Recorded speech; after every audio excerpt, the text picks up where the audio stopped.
Fala galera, sejam bem-vindos ao podcast Pode Advogar, o podcast da advocacia da primeira divisão. Meu nome é Felipe Rossi e o episódio de hoje vai ser sobre a parte 2 do nosso Perguntas e Respostas. Então é o segundo episódio dessa série que a gente está montando, onde a gente observa ali as mensagens que vocês mandam no Instagram, no YouTube, e-mail, e aí a gente traz as respostas aqui no programa. Bem, antes de adentrar propriamente na resposta, vamos lá, agradecer mais uma vez a Makes Store, nossa querida companheira aí que sempre auxiliou o podcast, auxilia, será uma incentivadora desse programa, assim como Puríssimo, né? Então, como não ali aproveitar um açaizinho nesse período seco e quente que tá aqui, vai lá, pega um Puríssimo, procura lá o Luizão na QNB13, você vai lá e tem até 20% de desconto falando que é seguidor do podcast Pode Advogar, então não perca essa oportunidade. Bem, vamos lá aqui pro assunto de hoje, aliás, os assuntos, e vou dizer que as perguntas enviadas são das mais variadas temáticas, vamos falar de muita coisa interessante, mas me parece que as dúvidas iniciais são sobre direito de família, treta entre os pais, contrato, ostentação. Então, vamos lá, vou pegar uma por uma aqui, vou ler. Eu peço desculpa se eventualmente a sua dúvida não foi lida hoje, né? Eventualmente a gente vai ter um episódio 3, 4, 5. Assim que vocês derem esse feedback positivo, a gente vai continuando, beleza? Então pode continuar mandando a sua pergunta. Se a gente não conseguir responder hoje, na próxima, tamo junto, com certeza ela vai ser lida. Então, vamos começar aqui a primeira pergunta. Se tratando de guarda unilateral compartilhada, que seja, havendo uma regulamentação de visita, até onde vai a obrigação da outra parte? Exemplo clássico. A mãe tem regulamentação de visita do pai a cada 15 dias e ele não apareceu. Nesse sentido, de quem é a responsabilidade? Por que é facultativo ir ou não ir? Conviver ou não? Temática sensível. Se puder abordar as consequências da ausência na vida da criança, paralisia no tempo, daquele genitor que ficou com responsabilidade e muitas vezes era só financeira. Bem, vamos lá. Eu acho que aqui foi mais quase um desabafo, né? Mas vamos traçar algumas questões importantes aqui. Agradeço já a pergunta. Vamos esclarecer algumas coisas. Bem, essa questão do dever de cuidado, ela é inerente à função de genitor e genitora. Tá? Então, isso daí é uma obrigação, uma previsão constitucional, tem ali a questão da responsabilidade, previsão no Código Civil, previsão no ECA, então vai para além do que é determinado somente por via judicial, tá? O fato de ser genitor e genitora já tem que ter ali algumas responsabilidades. Talvez a figura de pai e mãe, veja como tem essa mudança, né? Ser pai, ser mãe é o que tu está trazendo aqui. Então, qual é o ponto? Bem, primeiro que essa questão de convivência não é facultativa, porque é um direito da criança e não dos genitores. Então, não é nem um pouco facultativo, o genitor não pode falar, não vou. Não é assim. Inclusive, você pode pedir, sim, uma reprimenda judicial no caso do descumprimento daquilo que foi acordado, traduzindo. Se eventualmente é marcada uma visita e o pai ou a mãe não vai fazer a visita, tu pode pedir, sim, uma reprimenda judicial pela falta desse cumprimento. Né? Lembra, não é um direito dos pais, assim como alimentos. Não é um direito dos pais, é um direito da criança, ok? Por isso, quando alguém falar assim, mas eu não quero nada de fulana, eu não quero nada de ciclana, opa, veja bem, isso dali não é dos genitores, é da criança. Agora, a questão de ausência. Vamos lá. A ausência, há um tempo atrás, era muito discutido sobre quais são as consequências da ausência, enfim. E veja bem, existe a questão do amor, e de fato é impossível você obrigar alguém a amar a outra, mas o afeto, o cuidado, isso sim. Tanto é que você tem uma demanda judicial referente à temática abandono afetivo. Quando o genitor ou a genitora, ele se atrela à responsabilidade exclusivamente financeira e acaba não participando das outras questões do desenvolvimento da criança, como tal o afeto. Então, por conta disso, né, foi até inclusive possibilitado uma demanda judicial para que se pudesse discutir sobre a ausência de afetividade. Então, é uma demanda interessante. Não sei se é o caso, mas sim, o abandono afetivo ele enseja na responsabilidade. As guardas, né, que foram discutidas as duas modalidades de guarda, unilateral e compartilhada. Professor, mas e qual que é o grande ponto disso aqui? Para a gente poder, às vezes, ensinar para o nosso cliente. Porque é interessante, assim, essa pergunta chegou, mas às vezes o seu cliente, jovem advogado, advogado que está entrando na área de família, é indagado, então chega essa pergunta para ti, e aí tu precisa trazer de uma forma mais explicativa. Então vamos lá, de uma forma mais bem tranquila para tu poder passar para os seus clientes. Na guarda compartilhada, Como os dois genitores, eles têm ali um trato melhor, uma possibilidade de convivência, o Estado entende que, nesse caso, os dois vão ter poder de decisão em conjunto, vão poder atuar juntos em prol das escolhas para os menores, beleza? Então, existe ali uma maior facilidade, uma flexibilidade com relação a contato com a criança, tá mais próximo no dia a dia. Professor, pode ter estabelecimento de visita mesmo na guarda compartilhada?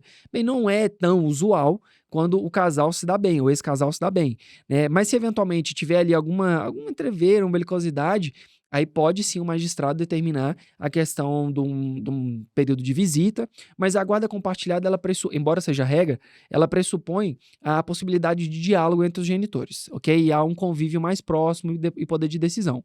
Já unilateral, tu tens ali um lado de referência de um dos genitores, e um dos genitores ficam com maior acervo de responsabilidades, de poder decisório e afins. Então, vai tomar algumas decisões, não quer dizer que isso impede de comunicar para o outro genitor que não tem a guarda, tá bom? Mas é que a maior escolha fica centralizada naquele que detém a guarda unilateral. E aí você tem que explicar para o seu cliente que, no caso da guarda compartilhada, vai ter um lar de referência e que um vai ter que pagar alimentos igualzinho. Então, assim, não tem papo, vai ter que pagar alimentos de igual forma. A diferença é a questão da responsabilidade, gestão da vida da criança, se vai ter necessidade ou não de estabelecer um regime de visita. Então, assim, você consegue passar bem sobre esse assunto, tá? Então, quando do descumprimento, lembra, peça sim uma imposição de alguma punição, uma sanção, justamente porque, no fato, é interesse da criança. E olha que importante, essa questão do descumprimento, do pai ou da mãe não estar tendo acesso à criança, ele é tão importante que o próprio fiscal da lei, que naquele caso ele vai estar o Ministério Público, ele vai estar tutelando o direito da criança, ele em tendo ciência, ele também pode pedir a reprimenda daquele que não está cumprindo, né, do genitor que não estiver cumprindo. Então lembra, no processo de alimentos, entra, sei lá, um genitor ou uma genitora, e nesse caso, o Ministério Público ele vai ser chamado, ele vai emitir parecer, porque alguém tem que tutelar o direito da criança, porque não é briga dos pais, ali é questão de salvaguardar o direito do menor. Fechou? Professor, tem um problema na minha família e queremos excluir a paternidade do meu pai. Eu acho que era a pergunta assim: e aí, pode, não pode? Quais são os requisitos? Bem, vamos do começo. É possível a exclusão do registro de paternidade? Quando a gente fala da questão do registro civil, aquele documento, obviamente, é a formalização dos vínculos, mas não quer dizer que é absoluto.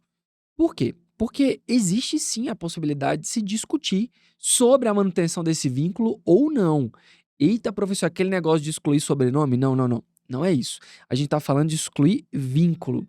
Isso é excepcionalíssimo. E claro que a exclusão do registro de paternidade, assim como de maternidade, é possível desde que preencha-se alguns requisitos. Poxa, professor, então é possível? É. Então você pode passar isso para o seu cliente, você pode passar essa informação, que é possível sim a exclusão de um dos genitores. Só que, quais são os requisitos comuns difundidos, assim, sem analisar um caso em concreto? Aqui não trouxe mais dados para a gente poder fazer uma análise, pelo menos superficial. Mas olha, os requisitos, assim, padrões, que são elencados na justiça, são quando há uma indução do erro, uma coação, ou seja, eu induzo a pessoa a achar que é genitor ou genitora daquela criança. A pessoa genitora fica difícil. Eu concordo, porque ela vai gerir a criança. Mas vamos pensar numa relação homoafetiva, no sentido de ter utilizado genes, manipulação genética. Um disse que utilizou das duas, não sei se nem se é possível, mas vamos pensar nos ambientes hipotéticos. A ideia de coação, a ideia de erro, é induzir o outro a uma ideia de que, de fato, há um vínculo de parentesco ali.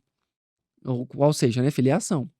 Então eu não sei o limite da ciência para determinado caso. Por isso que eu até falei da questão da mãe, mas, pode acontecer em algum futuro e então a solução jurídica ela não vai mudar, porque é basicamente a ideia de consentimento da pessoa, é a percepção dela sobre aquela circunstância. Segundo requisito. Aí esse requisito, veja, eu coloquei um dos genitores como foco principal. O segundo, agora ele vai analisar a relação entre pai e filho. É analisar se foi constituído ao longo da tratativa, da vida, se houve ali naquela oportunidade uma solidificação de um vínculo de paternidade, né, uma ideia socioafetiva daquele vínculo. Por quê? Por que que a jurisprudência assim entende? Porque veja, hoje é possível que você reconheça um vínculo de filiação com pessoas com as quais tu não tem nenhuma semelhança biológica, tu não tem ali o mesmo sangue da pessoa. Então, tu não tem o mesmo DNA da pessoa e tu pede o reconhecimento socioafetivo. É chamado de reconhecimento de paternidade ou maternidade socioafetiva. É possível. Então, isso quer dizer que a afetividade, essa questão do trato, do carinho, do cuidado, como se genitor ou genitora fosse, é possível. Então, dito isso, a jurisprudência entende que, olha, se realmente houve um erro, se foi induzido, coagido de alguma forma e não constituiu esse vínculo, então seria possível sim a dissolução dessa relação. Nós temos um caso, e a gente tem ciência de um caso, de um grande amigo nosso, que teve essa dissolução com um jovem adolescente. E nesse caso, veja, adolescente, é até difícil falar que não foi constituído esse vínculo. Só que o problema é que essa informação, ela veio já há algum período anterior à adolescência, e a partir do momento que foi comunicado de que não era mais o pai, que não é que não era mais o pai, mas que não era o pai, simplesmente houve uma cisão, ou seja, uma interrupção da manutenção daquele vínculo. Então, ao longo do período que se seguiu, a criança e o genitor que estava ali no registro não mais tinham contato. Perderam contato, tal, e aí, passados alguns anos, em audiência, quando o menor foi ouvido, até falou: "Olha, não tenho contato já há anos, enfim, a minha mãe me explicou a situação e, bem, não é o meu pai". E aí isso em audiência ficou caracterizado que aquela ponte necessária para que ambos tivessem criado esses vínculos mais densos, realmente ela não existia. E aí também ficou constituído no processo, houve até uma confissão, coisa excepcionalíssima, de que tinha induzido a erro mesmo, que sabia que era outro pai, saiu o exame de DNA, realmente não era o pai, então confirmou aquilo, bateu o martelo que de fato não era. E aí, nesse caso, realmente a sentença ela veio, inclusive, né, pela dissolução, pela procedência, e o Ministério Público também já tinha se manifestado depois da análise dos autos. Então, sim, é possível, tá? Agora, não, eu não tenho mais contato com meu pai. Não, calma. Uma coisa é uma coisa, outra coisa é outra coisa, tá? Professor, posso ter mais de um pai? Posso colocar outra pessoa como pai socioafetivo? Pode, é possível. Você pode fazer até no cartório, dependendo da criança, perdão, dependendo da idade da pessoa. Se já for maior de idade, não tem problema, você consegue fazer isso numa boa, tá bom? Show? Aí você vai dar uma olhadinha nos provimentos CNJ sobre, né, o 613, então vai analisar ali sobre se pode ou não pode. Você tem 2 provimentos que tratam da matéria, então 2019, tem outro mais recente. Então acaba que assim, é possível, tá, incluir, bem como retirar, só que para excluir é um pouco mais complicado. E lembrando, reconhecimento socioafetivo não é adoção. A adoção tem procedimento próprio, tem todo um processamento da adoção, então a coisa ela caminha um pouco diferente. A adoção, inclusive, ela pode excluir, como regra, ela exclui, né? Porque basicamente você exclui o vínculo anterior. Então, reconhecimento socioafetivo é multiparentalidade. Você tem ali pluralidade de pessoas que vão constituir. Não é uma regra que seja sempre multiparental, mas sim a possibilidade da multiparentalidade, mais de um genitor ou genitora. Fechou? Tá. Professor, comenta o caso do advogado ostentação. Vamos lá. Galera, o que que foi o caso vinculado nas redes e manchetes sobre o advogado da ostentação? É um advogado, né, obviamente registrado na OAB, no estado do Mato Grosso, que por vezes postava ali que, enfim, estava viajando, carro e afins. Primeira informação desse caso: esse processo ético-disciplinar, ele corre em sigilo. Então qualquer comentário que a gente for fazer sobre isso, ele parte de uma ideia. Então, assim, daquilo que foi passado. Então, a gente não tem como bater o martelo sobre, não sobre, o que foi, o que não é e tal, sem ter acesso de fato. De toda sorte, é um órgão que também comporta recursos e afins, então a gente não sabe se já transitou, se vai levar para a seara judicial. Então, o ponto importante aqui é entender: é possível haver essa punição por ostentação?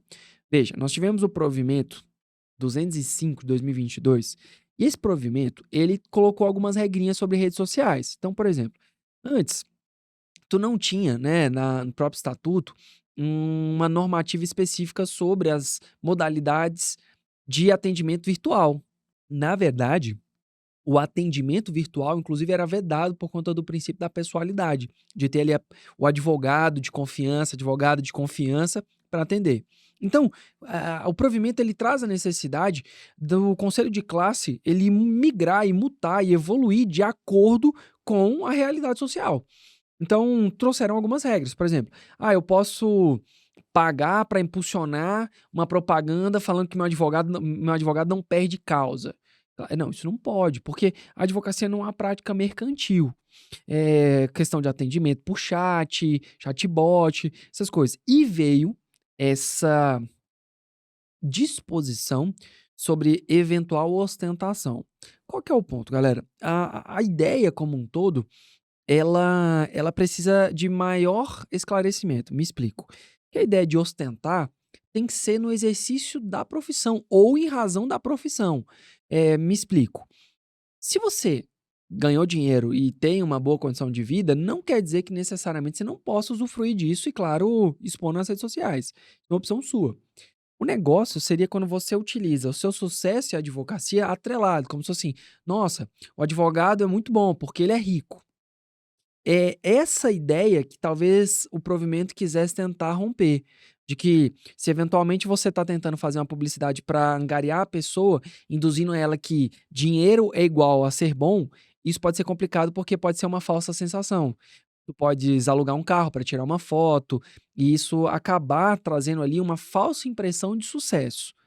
Então, eu acho que a ideia era essa, mas a execução do provimento ela deixou muito abrangente, porque todo mundo tem uma vida íntima. Eu não consigo desvencilhar o Felipe Rossi professor ou o Felipe Rossi advogado na maioria dos tempos, porque se em algum momento eu ver alguma coisa que eu não me agrada ou eu não concorde, o advogado ele vai estar ali se insurgindo, né. Tem coisas que realmente a gente suprime, mas é um pouco difícil dissociar os 2. E a OAB não pode regulamentar a minha vida pessoal, minha vida íntima. Eu sou um indivíduo para além do registro na ordem. Então, isso daí é uma questão real.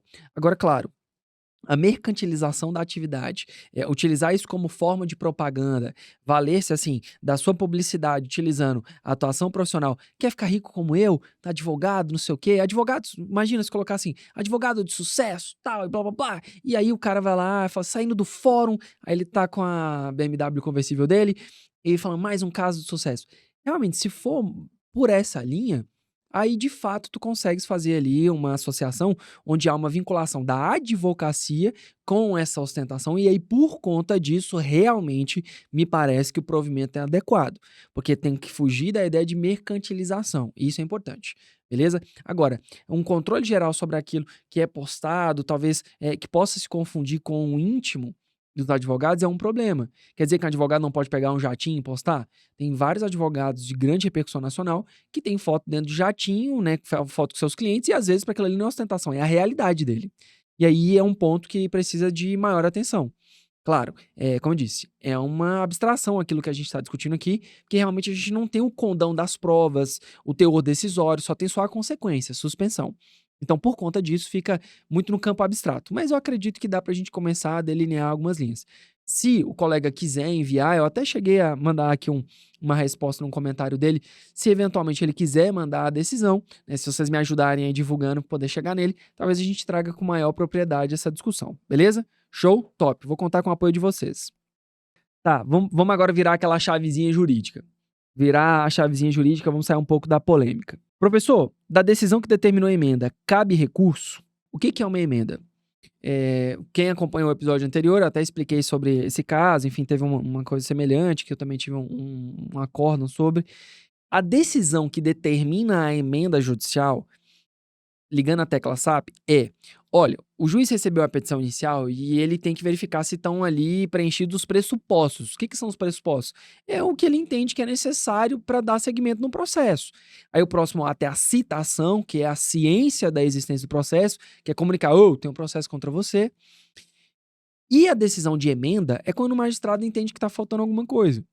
Então, a decisão propriamente, ela não comporta recurso.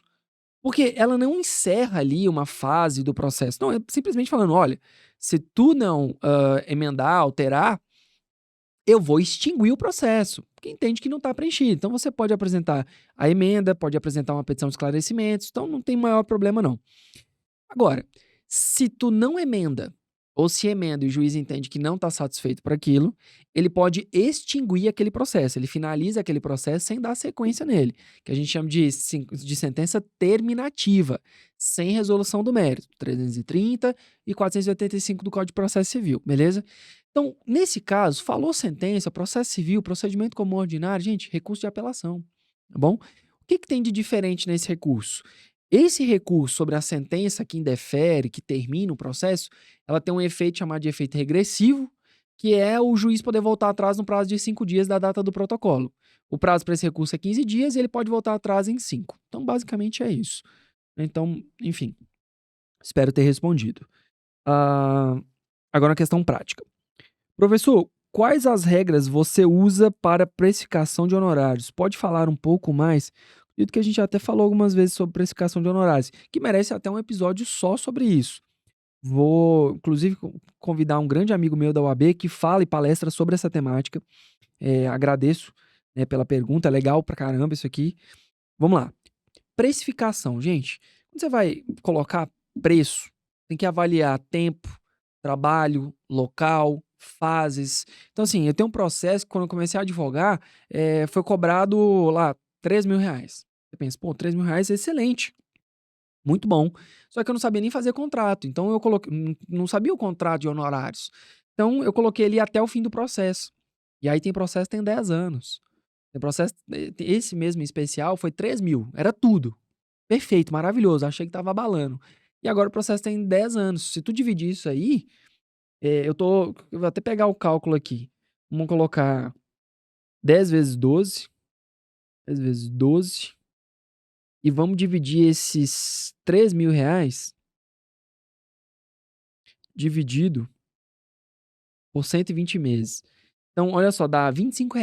Eu ganho R$ 25 por mês para esse processo.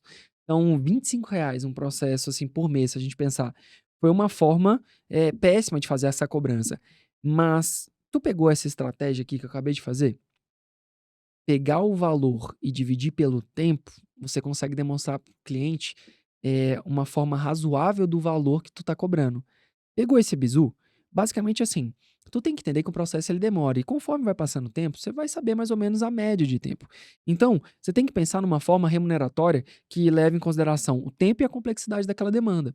Se é um processo que vai demandar perícia, você já sabe que aquilo vai demorar. Se tu pegou, estudou, fez uma pós, especialização, curso, para tu tentar fazer assim, uma excelente, uma atuação muito forte em tribunal superior, ou um despacho, memorial, mais sustentação, qual é o nível de trabalho que você desenvolveu para fazer com que aquela sua matéria, aquele seu labor, aquela sua atividade agregasse cada vez mais elementos aptos a te cobrar um valor mais caro? Porque preço é preço, o valor é diferente. E aí acaba que, assim, o valor é construído com base em experiência, com base na construção de conhecimento. E aí, então, se tu tá começando, quer aprender a precificar, comece a entender como a OAB cobra na tabela, aquela questão dos preços mínimos, a demanda do seu cliente, o seu trabalho, e aí você vai começar a ter margens para discutir sobre isso. Né? Nos cursos que a gente faz, a gente ensina sobre isso também, que tem outras técnicas, você vai utilizar essa abordagem de mostrar para o cliente o que seria o preço dividido em meses, as etapas, até onde o teu honorário vai cobrir, se tu vai até o trânsito em julgado, que é o fim do processo. Você que não é da área, que está acompanhando, fique muito atento ao contrato, porque o contrato faz lei entre as partes, pacta sunt servanda. O que foi pactuado ali tem que trazer as regras do jogo. Até onde? Hoje em sala me perguntaram assim, professor, a sustentação oral pode ser cobrada por fora? Claro, se não tiver no contrato essa previsão, é óbvio que ela pode ser cobrada por fora. E o que é a sustentação oral? É chegar lá no púlpito, na segunda instância, no tribunal, e olha, pegar e defender perante os embargadores, Então isso tudo tem que estar bem delineado, né? Então isso é importantíssimo para vocês evitarem problemas no futuro. Lembrando, gente, advogados e não advogados, colegas interessados, todo mundo, o contrato, ele é de suma importância. Um contrato mal feito te dá problema. Um contrato mal feito, ele pode inclusive atrair responsabilidades éticas. Exatamente isso que você está pensando. Porque nós temos responsabilidades com as peças que a gente apresenta. Então, até onde vai essa responsabilidade, o contrato vai estipular. Fechou? Top? Esse assunto é bacana. Também tem outra pessoa que posso convidar super interessante para trazer. Ahn, Agora uma questão processual. Vamos lá. Professor, qual é a diferença de chamamento do processo para denunciação da lide? Tá. Pelo menos assim, ótimo que as matérias estão vindo de processo. Beleza. Pensa o seguinte: no processo, tu tem autor e réu, né? E aí o autor é o sujeito ativo e o réu é o sujeito passivo. Só que por vezes, às vezes mesmo, assim, tu precisa trazer outras pessoas pro processo. E aí então nós temos ali uma coisinha chamada de intervenção de terceiros. É quando eu posso ter outras pessoas para intervir naquele processo. Então tem várias modalidades, mas eu vou me ater a essas duas. Chamamento ao processo.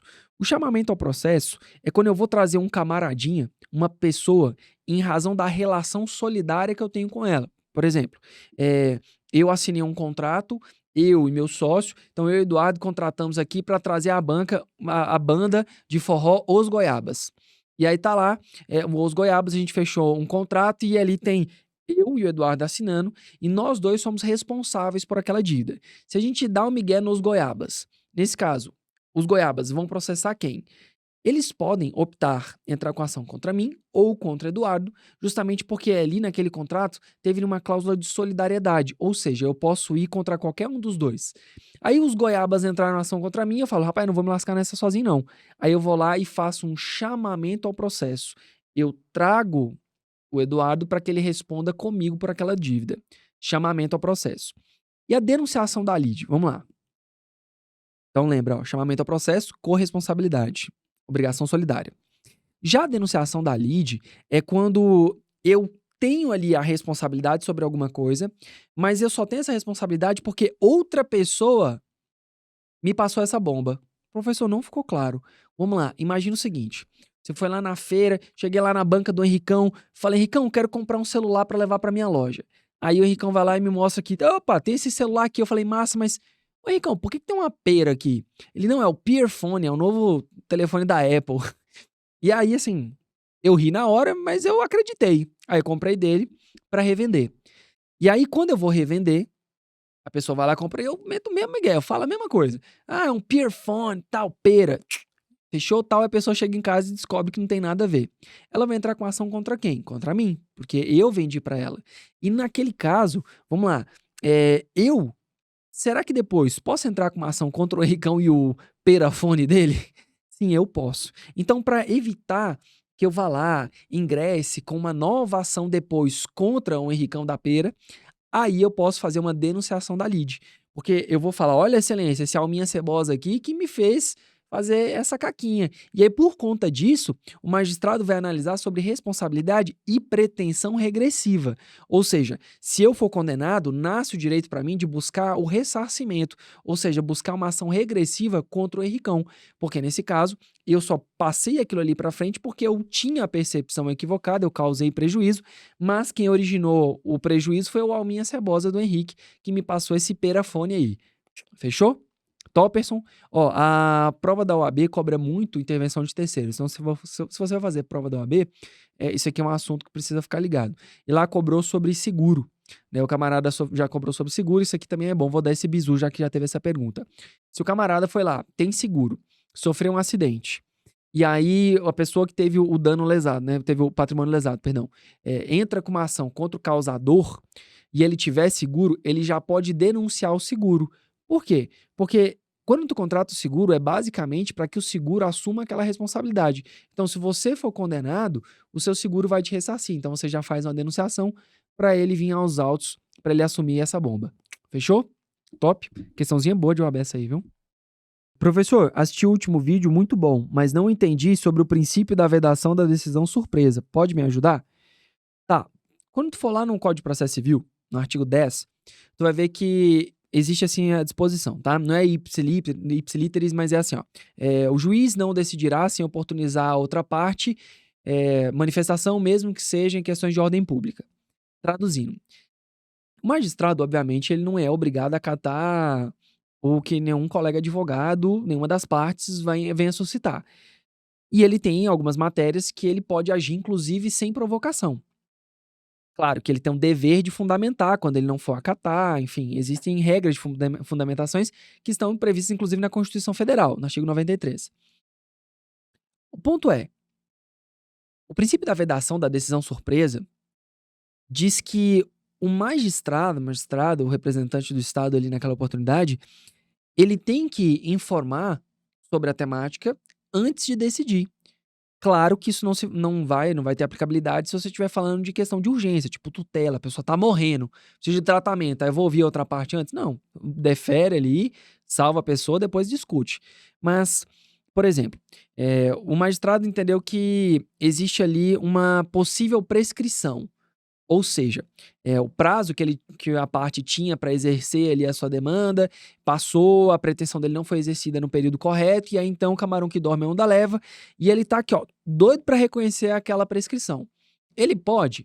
Pode, mas ele antes deve intimar a parte para que se manifeste sobre possível prescrição e aí depois ele venha decidir, beleza? É uma forma de evitar com que o Estado possa agir sem conceder a possibilidade de fala.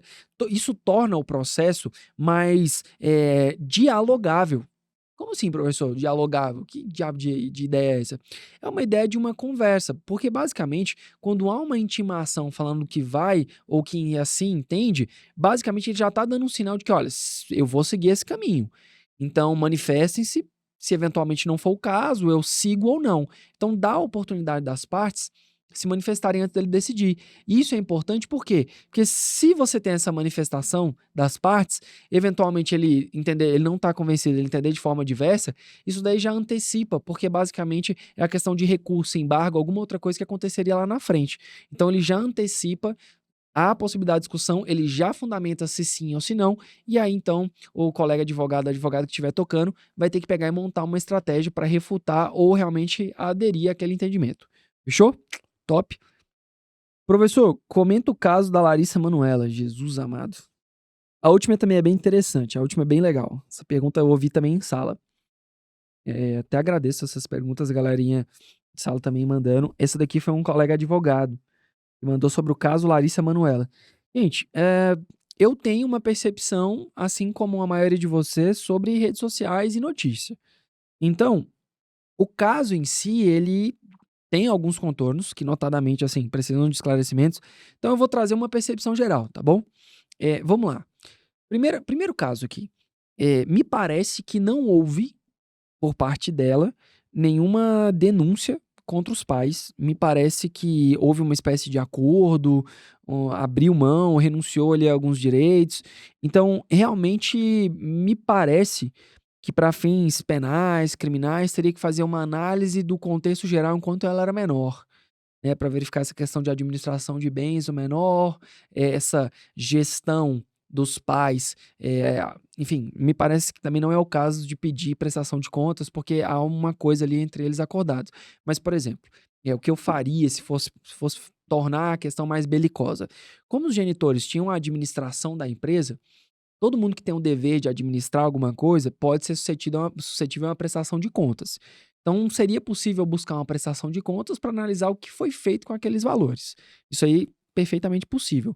Sobretudo quando você tem ali uma figura do menor, então, enfim, possível. Eu não sei quantos anos ela tem agora, mas a partir do momento da maioridade dela, teve outros contratos, parece, né? E ela tem um percentual da empresa e ela não recebia esse percentual. Bem, acaba que aí você já tem já uma questão já no âmbito empresarial, que, ao que parece, também foi construído para que pudesse, de certa forma, prejudicá-la no montante que era havido por ela. Então, ainda que fosse 2%, se você pegar aí a calculadora e colocar 2% de 1 milhão, 2% de 2 milhões, não fica restrito ao que é passado ali sobre pequenas mesadas, né? Então, existe realmente uma disparidade muito grande do que era repassado, ainda que fossem 2%. E é claro que é uma prática, assim, totalmente abusiva num contexto geral, né, então seria possível sim a discussão. "Ah, mas ela assinou". A assinatura, a gente tem que parar de dar para assinatura aquela coisa absoluta, lembra? Nem a vida é absoluta no direito, quem dirá um contrato. Quer dizer que, pode sim ser discutido, ele te dá uma garantia, ele coloca ali, faz lei entre as partes, mas até uma própria lei ela pode ser revista pelo caso em concreto, ela pode ser discutida ou afastada ou aplicada. Então, ao que parece, existe sim uma questão muito díspare, muito desproporcional de 2% do que é havido, fruto do seu trabalho, ser destinado a ti, ao passo que 98 vai para a administração da empresa, que é feita pelos seus genitores. Então, assim, cláusulas penais, multas, isso pode ser revisto, né, quando há uma disparidade, há uma cláusula leonina, é uma divergência muito grande com o contexto social, porque o contrato, gente, ele tem uma função social. O contrato ele não existe para dar calote nos outros ou para dar golpe nos outros, rasteiro e afins. Não, são regras, né. Então, quando você for fazer isso é muito interessante para quem for advogar para o meio empresarial, para empresas, na consolidação do estatuto. Então, assim, o estatuto, ele é importante que tenha uma cláusula de ejeção, de você eventualmente saber como excluir um sócio ou não, porque às vezes o sócio, ele tem algumas posturas que são incompatíveis com a sua empresa e pode acabar gerando um baita prejuízo. E a gente teve um caso muito recente aí no Flow Podcast, né, todo mundo sabe, o caso lá do Igor, do Monark, enfim, que aquilo ali gerou, obviamente, um grande prejuízo para a imagem da empresa, né? Se não tivesse como excluí-lo, então veja que aquilo ali poderia ser altamente gravoso, até chegar ao fim da empresa. E não somente isso, tem vários outros casos. Estava conversando com um colega hoje, inclusive, sobre um estatuto social de uma clínica médica. Então, assim, e não tinha essa cláusula de ejeção e acabou que tiveram que ficar ali um tempão para poder trabalhar sobre essa demanda para que o estatuto começasse a prever disposição de exclusão de sócio. Então, acaba que assim, são questões necessárias que são discutidas, mas que, por exemplo, quando dá ausência delas, o direito não pode ficar silente, ele não pode simplesmente fechar os olhos e fingir que não é com ele. Então, abusos, excessos, eles são passíveis sim de discussão. Professor, eh, e agora? Bem, gente, e agora que, enfim, trouxe a rede nacional a discussão, vai gerar uma repercussão. Se eu fosse advogado da família, eu verificaria o contrato. Assim como o caso do Luva de Pedreiro, lembra? E aí o advogado do empresário entrou com uma ação, uma obrigação de não fazer, que é para não falar publicamente desse assunto até que se resolva. Provavelmente o contrato havia essa disposição, ou até pela questão do contorno social, trouxe isso, né, justamente por conta das previsões ali que tinham.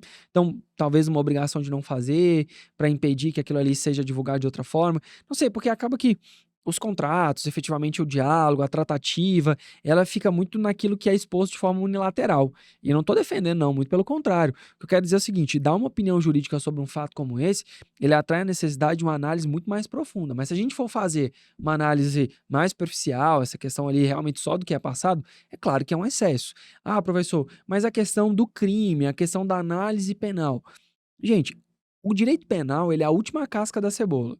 Então, basicamente, ele só vai ser acionado quando os demais ramos do direito não forem suficientes. Se a própria vítima, dentro do contexto geral, ela trouxe ali uma renúncia do valor de 18 milhões, talvez a questão penal ela entre em segundo plano. Só, mas teria como, eventualmente, discutir na seara criminal? Veja bem, a gente teria que analisar o contexto dela enquanto menor, se é possível ou não analisar se houve ali de fato algo. É uma apropriação, blá blá blá, alguma coisa que pudesse de fato constituir algo nesse sentido. Mas mesmo assim ainda é muito complicado. Ah, e o projeto de lei Larissa Manoela? Assim, é igual aquele outro projeto sobre a questão da advocacia jovem. Ele fica no campo das ideias, da abstração, mas precisa de uma coisa mais concreta, para não criar mais uma lei que às vezes é capenga, e aí uma lei que foi pensada numa coisa acaba virando outra, isso gera um problemão. Então, tenha em mente, esse caso, se a gente for analisar à luz de algumas questões cíveis, vamos analisar, é possível uma revisão do contrato? É. É possível que seja arbitrado uma equidade, ou seja, verificar que ainda que fossem 2%, verificando que aquilo ali é leonino, abusivo, tentar atrair margens equitativas por conta dessa disparidade. Então eu posso realmente discutir um contrato? Sim, é possível. Ah, professor, ela assinou pensando que uma coisa, mas na verdade era outra. Então foi induzido, teve um erro. Então isso também é possível, vício de consentimento.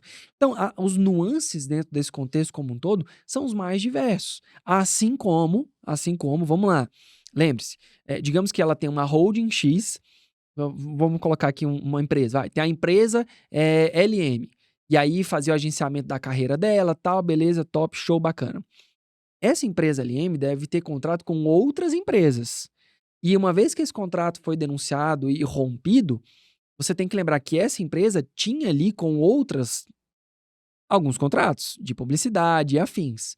Então, olha como uma relação, uma cisão, ela vai ter outros contornos, porque agora a gente passa a analisar a relação dessa empresa dos pais como administradores com as demais empresas que tinham com ela contrato. Então não é uma relação que fica exclusiva, ela é muito pelo contrário, ela tem um contexto muito maior. Aí você vai ter que ver rescisão de contrato, foi força maior, não foi, deu causa, não deu. Então sim, agora o diálogo ele vai ser predominantemente empresarial, inclusive, mas eu acredito que óbvio deve ter feito de uma forma exímia, uma das teses jurídicas que vai ser utilizada agora vai ser a forma da ruptura do contrato da Larissa Manoela com a sua empresa de agenciamento por conta das responsabilidades que ela tinha com outras pessoas. Sei lá, vai que ela tem uma propaganda da marca X. Não fez com a pessoa física, fez com a empresa. Então tem um compromisso. E esse contrato entre os dois vão ter rescisões específicas. Então a forma que foi feito aqui essa denúncia do contrato, essa ruptura, ela vai ter ali uma incidência da forma como essa empresa que agenciava a imagem dela vai atuar. Sacaram? Pegaram? Então, assim, não é tão reclusa, não é tão específica a uma discussão somente entre eles três. Não, muito pelo contrário. Agora a bombinha ela vai se asseverar, ela vai ter uma coisa muito maior. Professor, mas anunciou a venda da casa.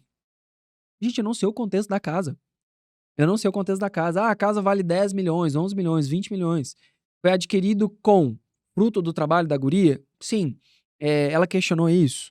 Ela está impugnando essa venda? Ela está ingressando com uma ação para reaver parte dos valores? Será que aquela questão da renúncia dos 18 milhões, aquilo ali foi um acordo extrajudicial? Então ela fez um acordo extrajudicial de ruptura do contrato de agenciamento? Opa! Então ela pagou 18 milhões para fazer a ruptura daquele contrato? Você entende que tem algumas variáveis que elas não ficam excluídas àquilo que é disposto? Até porque, assim, o que é apresentado num contexto geral é muito midiático, no sentido de atrair atenção.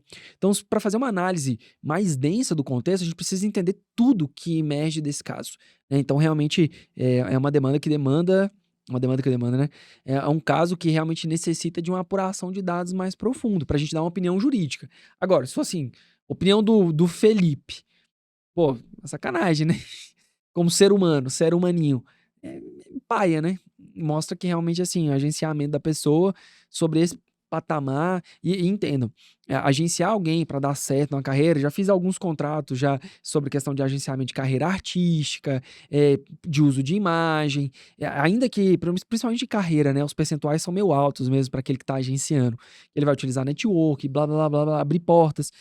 Então os percentuais são altos mesmo, mas de 98 para 2 realmente não tem como defender, sabe? É uma coisa que realmente é bizarro. Eu não vejo muita razão nisso aí, não.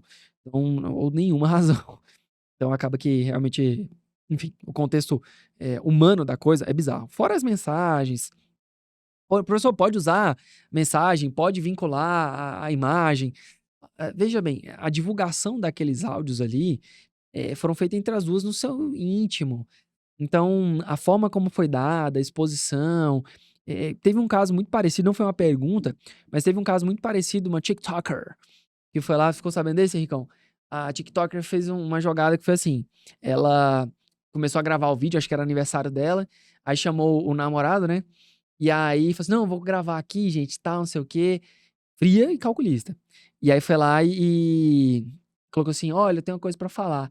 Aí chegou assim: Fulano, você achou que ia continuar comendo duas pessoas? E aí o cara, assim, na hora, eu acho que a alma dele saiu do corpo. Foi muito fria. Eu acho que, assim, não sei quanto tempo durou aquilo ali. Mas veja, foi lá e meteu essa. E aí o cara, não, não, peraí, tal, tô até tirando o celular tal. E ela foi lá e postou isso no TikTok. Cara, uma exposição absurda. Assim, se você parar pra pensar, no consenso social, pô, mas o cara traiu, ainda tem algum direito? Gente, uma coisa é uma coisa, outra coisa é outra coisa. A forma vexatória que veio e o condão daquilo ali. Pô, pessoal, mas ela que foi corno e o cara ainda tem razão. Não, gente, não se confundam. A exposição da imagem de um com a questão vivida no seu íntimo. Tanto que ações de família, ela corre o quê? Em sigilo, né? E essa exposição, essa ideia de tudo ir para a internet, tudo ir para a mídia, essa ampla exposição, ela dá, querendo ou não, munição para outra parte. Então, quer ver, desse caso da Larissa Manoela, essa ampla divulgação, essa exposição desenfreada de conversas no seu íntimo e afins. Veja, se eu fosse advogado da família, talvez até, enfim, alguns concordem, outros não, mas se eu fosse advogado da família, no caso dos genitores, eu ia falar justamente sobre a obrigação de não mais vincular isso. Porque, enfim, isso dali entra dentro do íntimo das duas, é uma escala pessoal. Ah, pessoal, mas aí não pode? Veja, não é só que não pode, mas a partir do momento que ela passa a sofrer represália, que aquilo ali gera um constrangimento, e hoje o povo é maluco. Então gera lá que vocês viram um comediante que foi assassinado, coisa de louco. Então, assim, a coisa escalona de uma forma muito grande mesmo. Então, eu entraria com a obrigação de não fazer e para excluir algumas coisas, sobretudo esses áudios, essas transcrições, né, para abafar justamente, não abafar de tirar o caso, mas para aquilo ali não desse aso para alguém pegar e fazer alguma loucura, porque é perigoso mesmo, né. Então, é uma estratégia que eventualmente acabou assim, dá a possibilidade da outra parte responder, né, podia até ter, talvez tenha uma entrada, a gente não sabe, mas com uma ação antes mesmo da notícia vir a público, de que elementos que foram constituídos dentro do íntimo daquela família não fossem apresentados em rede social, nos meios de vinculação de notícia, não sei. Então, seria uma possibilidade de discussão, porque daí você tem ali alguns direitos que eles aparentemente vão entrar em conflitos, né? E o íntimo das duas, enfim, dentro de um processo, importante. Mas a nível nacional, a repercussão daquilo ali, não sei se foi só buscar a empatia do público, entende? Tem uma coisa a mais, porque você também busca a retaliação do ato. Então, isso é um caso interessante. Mas para ter essa boa provocação, né? Ó, esse aqui é muito legal. Professor, tatuagem e advocacia, ainda há o estigma na profissão? Bem, essa pergunta, curiosamente, foi feita hoje em sala. Realmente bem interessante. Eu também ouvi essa pergunta. Para quem não sabe, eu pareço um gibi. Tanto eu quanto o professor Eduardo, nós parecemos um gibi, né, todo pintado. Mas. Ih, a quinta série, ó, deu ruim aqui. Todo rabiscado. A quinta série bateu forte. E aí? Hashtag corta. Hashtag corta essa. Então, ó, o que eu acho? Eu acho que tu tem que ter, assim, uma ideia um pouco mais aberta, entender que o contexto social é diferente como um todo, claro, mas eu digo por mim, quando eu fui entrar no primeiro escritório, eu tirei brinco, eu usava brinco, tinha uns brincos estranhos lá, e eu tirei porque eu não queria que as atenções ficassem voltadas para uma coisa que não fosse a minha fala ou a minha competência. E isso acontece o tempo todo, e às vezes é impossível. Olha o seu terno, seu relógio, sua roupa, sua apresentação pessoal. Os advogados, eles são avaliados, querendo ou não, por aquilo que externaliza, né? Então, isso ainda existe, né? Então, eu teria a seguinte ideia. Hoje é muito menos do que antes. Muito menos. Muito mais aceito. Mas tu tatuaria seu rosto, metade do seu rosto, e atuaria, sei lá, na área de família? Isso sim, beleza. Mas você contrataria essa pessoa? Vamos pensar numa questão social. Ah, se eu conhecesse, tranquilo. Isso é importante. Só que olha a barreira a mais que tu cria. Eu preciso conhecer a qualidade da pessoa para eventualmente contratá-la. Então, assim, se você quer fazer a tatuagem, entenda, não vai haver uma reprimenda expressa, direta contra ti, porque tu tem tatuagem ou não. Digo por mim. Tenho várias tatuagens. Mas algumas, elas obviamente você não vai fazer algumas tatuagens realmente que é como essa, assim, que um símbolo que, ó, né, não vou falar aqui porque o YouTube já veda, já dá um corte, Ricão até me olhou e falou: "Não fala não". Mas, alguns símbolos obviamente trazem uma mácula muito grande, né, mas, enfim, eu evitaria essas coisas como um todo, mas claro, tem algumas imagens que tiradas fora de contexto pode trazer uma imagem negativa. Um peixe é de gangue. O palhaço é homicida de policial. Não, gente, não é uma regra que necessariamente é isso ou aquilo, né. Então você tem um movimento da Itália chamado Commedia dell'arte que você tinha ali 3 palhaços. Então várias pessoas têm aquela máscara veneziana, tatuada por conta da questão do teatro, né? São 3 personagens, Arlequina, Colombina e Pierrot. Então você tem a comédia do improviso. Então, assim, é interessante que tu tenhas, assim, claramente que não vai ser um óbice como um todo, mas para alguns clientes, algumas pessoas, elas vão atrair um olhar para essa ou para outra ideia. Eu lembro até hoje, quando eu fui num evento da OAB, eu não lembro se foi na primeira vez ou na segunda vez, eu fui candidato e eu fui num evento e eu estava de bermuda, e quase nunca tô de bermuda. E eu tenho uma tatuagem grande na perna. E aí eu vi que as pessoas, tipo, olhavam assim, sabe, estranho, porque estão tão acostumadas com aquela figura um pouco mais séria, que realmente causou uma estranheza. Então, naquele ambiente descontraído, ela trouxe uma ideia visual, chamou a atenção para aquilo, mas não foi nada que realmente diminuísse ou impossibilitasse ou fechasse alguma porta, né. Nós temos o Alexandre de Moraes Rosa, que é magistrado, e ele também é todo da tatuagem, né, então acaba que, bom, é magistrado, mas isso diminui a qualidade técnica dele? De forma alguma, e diversos outros. Agora, algumas realmente, assim, eu evitaria como um todo, sobretudo assim, na região do rosto, sabe, ela é muito impactante, não porque vai te fechar a porta, mas é que às vezes a sociedade ainda precisa de algumas questões para analisar previamente antes de dotar a confiança. Então, essas leis, elas criam uma margem de dificuldade maior de aproximação. Então, realmente, eu evitaria essas, assim, extremamente expostas, mas, sobretudo, por conta do estigma que ela traz. A pessoa ir alargador, dread. Gente, é muito mais uma questão de apresentação individual, de compreensão como indivíduo, do que propriamente um estigma, né? Não quero dizer que desabone ou abone, mas é uma apresentação do indivíduo, né? É a questão da relação que você vai ter com o seu cliente. Se no seu mercado, se o nicho que tu escolheu, isso daí é irrelevante, cara, vai fundo, faz o que tu quiser nesse sentido, sabe? É isso. É isso. Eu sou um cara que acredita muito nessa ideia de expressão, daquela questão da individualidade. Se você acredita mesmo que aquilo ali é uma coisa importante pra ti, tudo bem. Mas lembra que de outro lado tem uma pessoa que precisa te contratar. Ah, mas eu sou do serviço público. Opa, vamos lá. Serviço público. Eh, Dentro do serviço geral, as profissões de tribunal e afins, você não vai ver uma coisa muito expressa com relação a isso. Inclusive, vou deixar aqui um salve para um ex-aluno, um grande amigo, doutor Tiago Moisés, que acabou de passar aqui para procurador do DF. Ricão, massa, né? Legal, a gente vê a gurizada, tava lá na posse dele, e ele também tem tatuagem, até aqui, sabe? Então, assim, o guri é brilhante. Não tem o que falar, é brilhante. E aquilo ali, de forma alguma, desabona o seu brilhantismo. E não vai desabonar de forma alguma.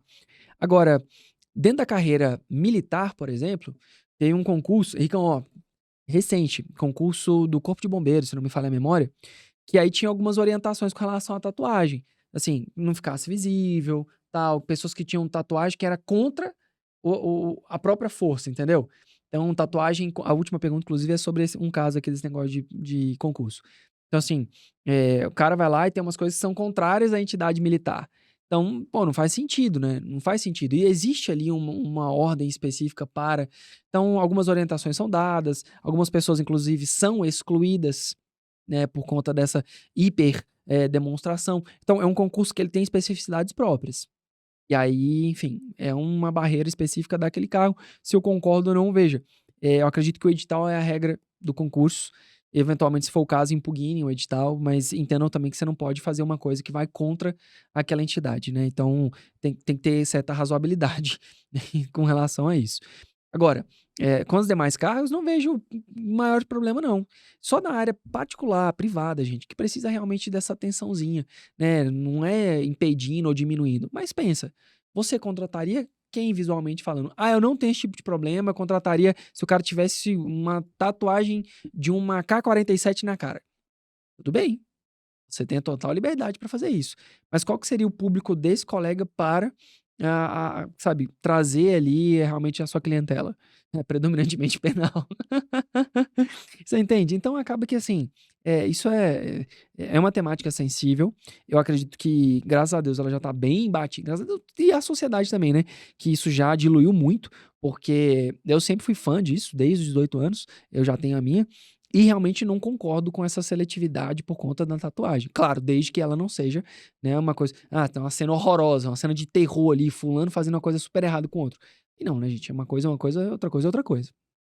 Pois bem, então com relação à tatuagem e à atuação do advogado, eu acredito que não teria maiores óbices, Eu não vejo com relação a isso. Só um problema que tu podes criar pra ti mesmo, né? Da questão de ter essa necessidade. Ah, professor, eu atendo.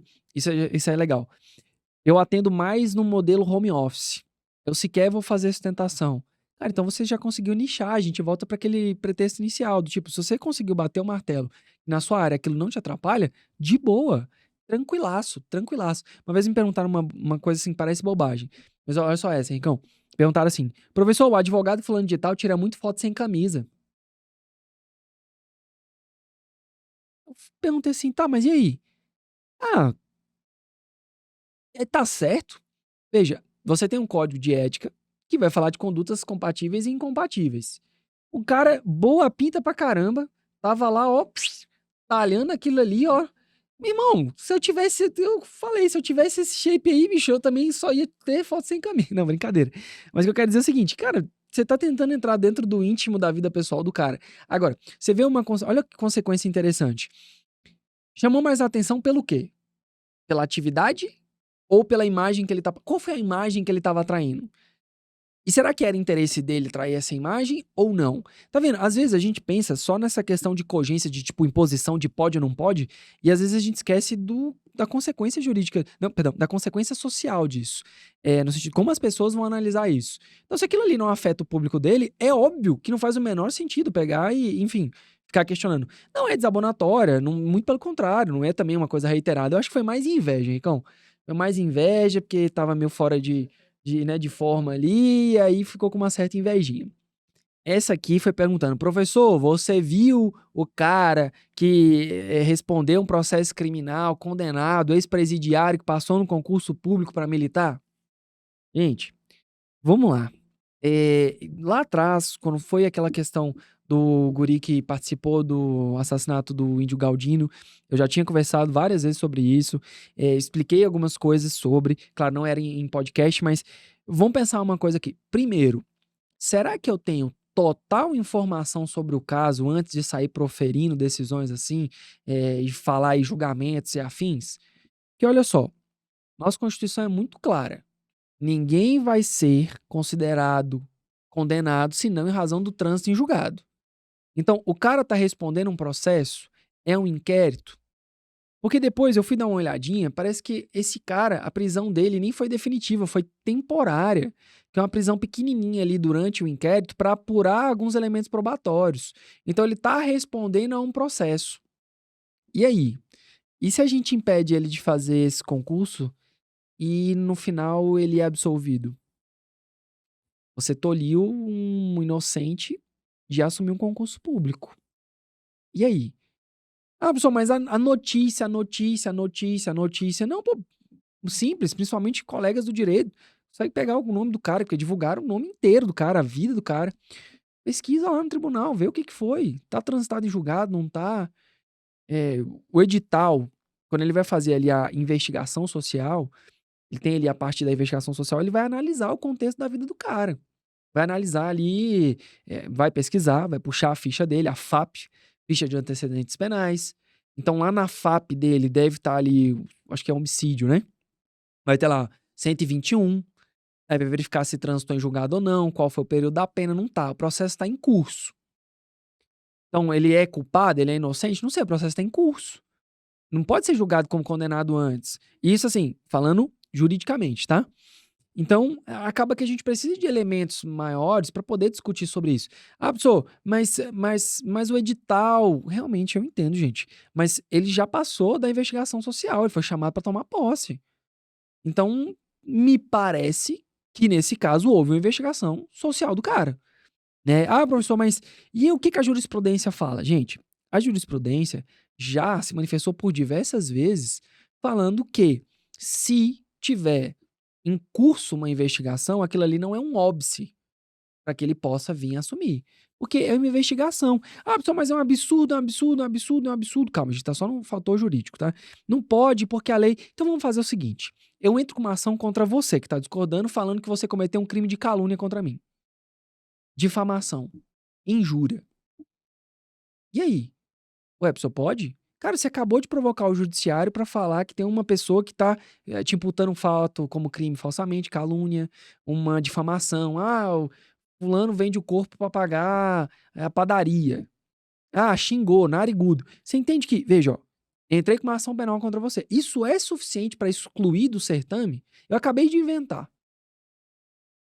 Não, só, mas não é o caso. Eu entendo que não é o caso, mas o importante é entender que, juridicamente falando, a existência de um procedimento na seara criminal, ele é muito pouco. Ele é muito pouco como contexto geral. Teria que ter alguma coisa assim mais severa no sentido de analisar se estiver respondendo por crimes hediondos, embora que ainda assim ainda vai gerar confusão sobre a individualização e afins. Mas a mera exclusão, ela é muito prefacial, ela é muito pouco para você poder obstar uma coisa como essa, para você impedir, né, uma posse como essa. Assim, juridicamente falando, me parece que realmente, assim, uma exclusão dele agora, depois da investigação social, não seria juridicamente adequada. Realmente, eu não consigo entender isso daí como adequado. Agora, como eu te falei, você tem a figura do advogado, você tem a figura da pessoa. Claro que como cidadão isso vai me causar um incômodo.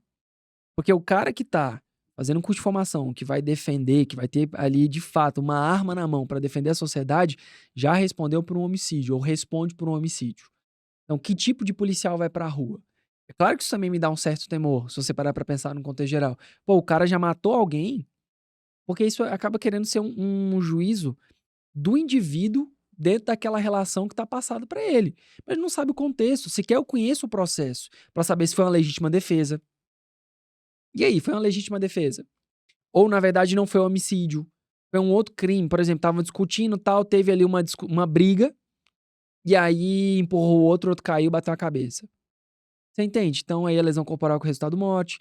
Então, acaba que, assim, as consequências do ato que a gente tem de valoração antes de uma análise do contexto geral, ela é muito preocupante. Porque isso pode acabar fulminando ou não com a vida da pessoa, a vida profissional da pessoa.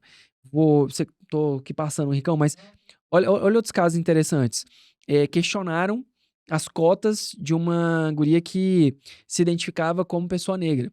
E aí, poxa, mobilizaram um contexto social, foi demandada uma demanda judicial contra ela, acho que ela, inclusive, do judiciário, passou no concurso do tribunal, e ao final entenderam que não tinha fundamento isso, que ela de fato era negra. Mas olha o constrangimento e a exposição da pessoa para pegar e ter que provar que ela se identifica como negra dentro do contexto do concurso. Aí pegou família e tal. Eu não tô falando daquele caso escrachado que é sacanagem, né? Que tem umas coisas que, pelo amor de Deus. Mas tô falando assim, num contexto assim, cara, era muito visível pela origem, tal, pelos traços, enfim. E mesmo assim foram em cima, foram em cima, foram em cima. Então alguém virou fiscal de cor. E a pergunta é como você se identifica e agora rolou um fiscal de. Eu esqueci o termo. Não lembro de. Não lembro agora de cabeça como que era, sobre essa questão da etnia. Tem um termo específico que me falhou a memória agora. Mas basicamente assim, como você se identifica? Ah, eu me identifico como pardo. Ah, tá bom, eu não concordo. Pô, mas você me perguntou como eu me identifico, velho. Por que você tá falando se concorda ou não concorda? Você entende? Claro que existe o razoável ali dentro do contexto geral. Eu não posso pegar e falar que eu me identifico como negro. Realmente não me vejo assim. Mas se a pessoa se identifica como parda, qual é a linha de análise sobre isso? É um contexto familiar? São os traços? O que tem ali de elementos a mais pra pessoa se identificar assim? Não pode ser só tirado da cabeça. E aí o que gerou pra ela? Um baita constrangimento, Ricão. Perante seus pares dentro do tribunal, que acharam que ela tinha dado uma desperta, sabe? Então, assim, tem consequência esses atos. Um outro, aí eu retomo aquele caso do Galdino. O caso horroroso, péssimo, é horrível. Assim, vil. Realmente foi um homicídio péssimo, odioso. Todo homicídio é ruim, mas esse daí ele conseguiu ser ruim com força. Né? A forma como foi a execução. Mas o cara era menor. Era menor. Ah, mas. Gente, era menor. Então ele não cometeu crime de homicídio. Foi ato fracional análogo a crime. Mas a nossa lei é a nossa lei. Se a gente quer mudar a coisa, a gente muda, depois aplica. Porque senão a gente vai estar querendo fazer justiça com as próprias mãos. Não é assim. Quando você for votar, vota mais consciente. Vota com alguém que pensa em coisas semelhantes. Não vota só por manada. Escolhe alguém com proposta legislativa. Beleza. Aí tu foi lá, colocou essa sua posição de que é contra. Beleza. O cara respondeu lá atrás, cumpriu lá atrás, era menor. Agora atingiu a maioridade, depois dos 18 anos, fez uma faculdade, passou em concursos, plural. Não pode agora mais assumir, porque ele cometeu um crime enquanto era menor. Ah, mas o crime era horroroso, era péssimo, abjeto, vil, odioso, blá, blá, blá, blá, blá, blá, blá, blá, blá. Gente, existe pena de prisão perpétua? Não. Então por que os efeitos da pena, eles têm que durar para sempre? Porque veja, numa sociedade que a gente pensa em punir, punir, punir, punir, a gente não pode esquecer da questão ressocializadora dela. Quer dizer, eu não vou conseguir colocar esse preso dentro da cadeia para sempre. Ah, só, mas tem gente que tem que ficar, tem gente que é horroroso o crime, gente, é por isso que tem o máximo da pena. Mas entendam, uma hora, até esse camarada que cumpriu ali 30 anos, ele pode vir a sair. E quando ele sair, se você não criar um pingo de humanidade naquele contexto, não criar ali vínculos sociais para esse cara voltar, o que que ele vai fazer? Ele vai sair e vai cometer um crime.